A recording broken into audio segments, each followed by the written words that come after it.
நேயர்கள் அனைவருக்கும் வணக்கம். சக்தி ஜோதிடம் வழியாக உங்களை சந்திப்பது உங்கள் வழிகாட்டி ஜோதிடர் கண்ணன். கைரேகை கருத்துக்களை மிக எளிமையாக உங்கள் கையை பார்த்தவுடன் புரியும்படி கற்றுக் கொடுத்து கொண்டு வருகிறோம். பாருங்கள், பார்த்து பயன்பெறுங்கள். புதுசாக நம்ம சேனலை பார்க்குறவங்க சப்ஸ்கிரைப் பண்ணிக்க, உங்கள் ஃப்ரெண்டுகளுக்கும் ஷேர் பண்ணி பயன்பெறுங்கள் என்று கூறி இன்றைய தலைப்பு என்னவென்றால் போர் கொண்டுருவாங்க. உன் செயலே கர்மா, கர்மாவின் விளைவு, விதி ரேகை விளக்கம். இதை தான் இன்னைக்கு தலைப்பு. இதை தான் நம்ம பார்க்க போகிறோம். அதாவது கர்மா அப்படிங்கிறது எல்லாருக்குமே தெரிஞ்ச விஷயம்தான். நம்மளுடைய செயல்கள், நாம் முன் செய்த செயல்களால் பிறப்பு முதல் இறப்பு வரை அந்த ரேகைகள் எவ்வாறு நமக்கு செயல்பட போகிறது அப்படிங்கிறத பார்க்கறதான் விதி ரேகை. அந்த விதி ரேகையோட விளக்கத்தை தான் நம்ம பார்க்க போகிறோம். வாங்க, இப்போ ஒருவருடைய கையிலே விதி ரேகை எவ்வாறு இருக்கிறது அப்படிங்கிறத பார்த்துட்டு விதியின் விளைவு, அதாவது விதி ரேகை ஒரு நபருக்கு எவ்வாறு இருக்கிறதுனா அவங்க முன்னாடி என்ன செஞ்சிருக்காங்க அப்படிங்கிறத நம்ம கண்டுபிடிச்சிடலாம். அதை வச்சு தான் விதி ரேகை என்பது சனி மேட்டுக்கு செல்லக்கூடிய ரேகை விதி ரேகை.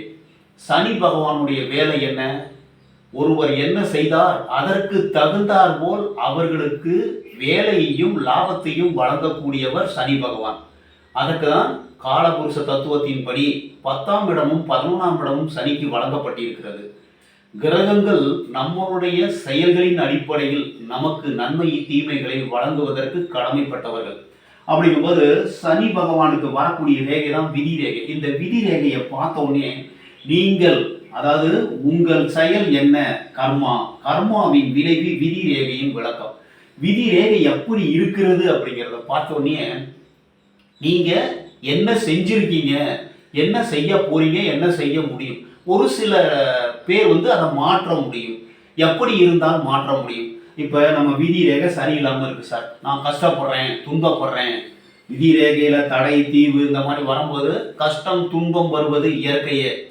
அதை எவ்வாறு மாற்ற வேண்டும்? முதலில் நமக்கு வரக்கூடிய கஷ்டத்தை எதிர்கொள்ள பழகி கொள்ள வேண்டும். நமக்கு எந்த கஷ்டம் வந்தாலும் நம்மளுடைய செயல் தான் அப்படிங்கிறது நமக்கு தெரியும். நமக்கு கஷ்டம் வர்றது நம்மளுடைய செயல்கள் மூலமாக தான் நமக்கு கஷ்டம் வருது.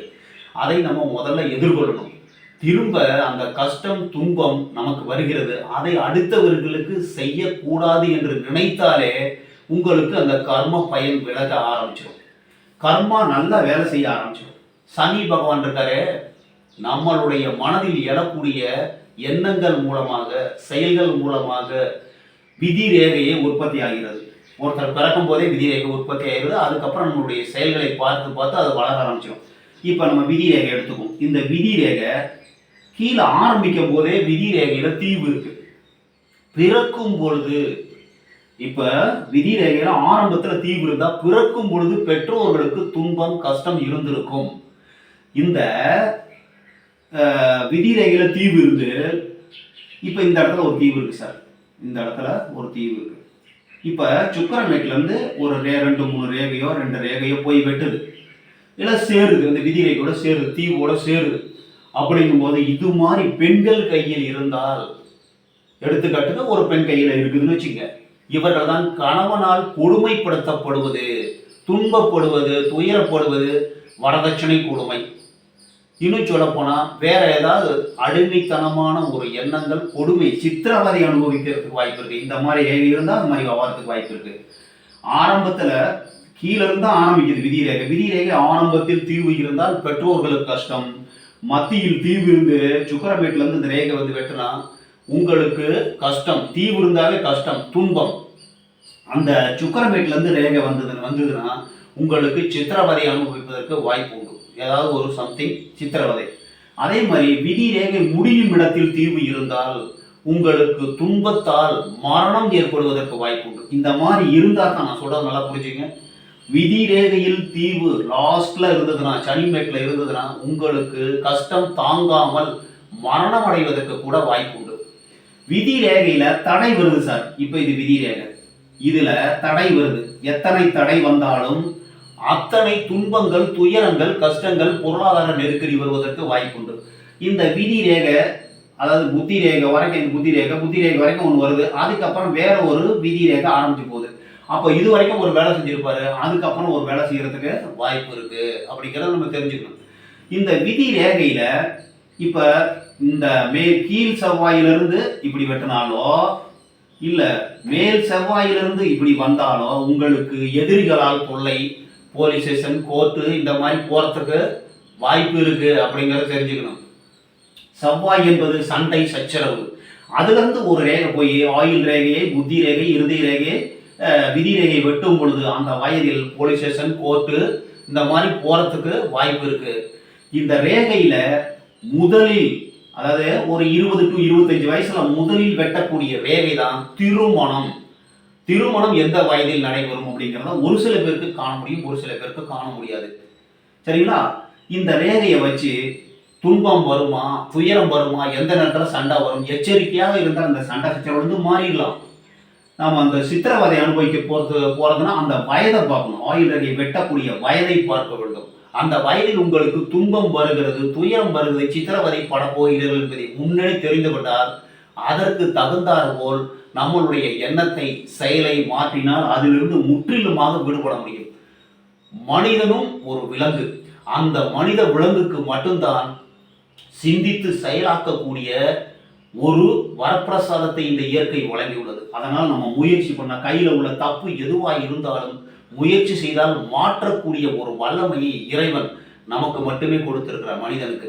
ஒரு கஷ்டம் வருது சார், கஷ்டம் வந்துருச்சுன்னு இருக்கிற அந்த கஷ்டத்தை எப்படி சரி பண்ணணும் அப்படிங்கிறத முயற்சி பண்ணணும், கண்டிப்பாக தீர்க்க முடியும். அதாவது யாருக்கும் தொல்லை இல்லாமல் நல்லபடியா தீர்க்கணும்னு முயற்சி பண்ணவே இது பண்ணிடலாம். அதே மாதிரி விதி ரேகை சந்திரன் வீட்டுல இருந்து ஆரம்பிக்குதுன்னா அவங்களுக்கு விதி முன்னாடியே வகுக்கப்பட்டு விட்டது அப்படின்னு அர்த்தம். விதி ரேகை கரெக்டா அப்படி நல்ல கம்பி மாதிரி இருந்தாவே விதி உங்களுக்கு கரெக்டா இருக்கு. அதாவது இந்த பக்கமும் போகல, அந்த பக்கம் போகல, நல்லதும் செய்யல, கெட்டதும் செய்யல, கரெக்டா போயிட்டு இருக்கீங்க. அப்படிங்கும் போது கெடுதலும் வரலாம், நன்மையும் வரலாம். சூரிய ரேகை இருந்ததுன்னா நன்மை, அந்த வயசுக்கு மேல நன்மை நடைபெறும்.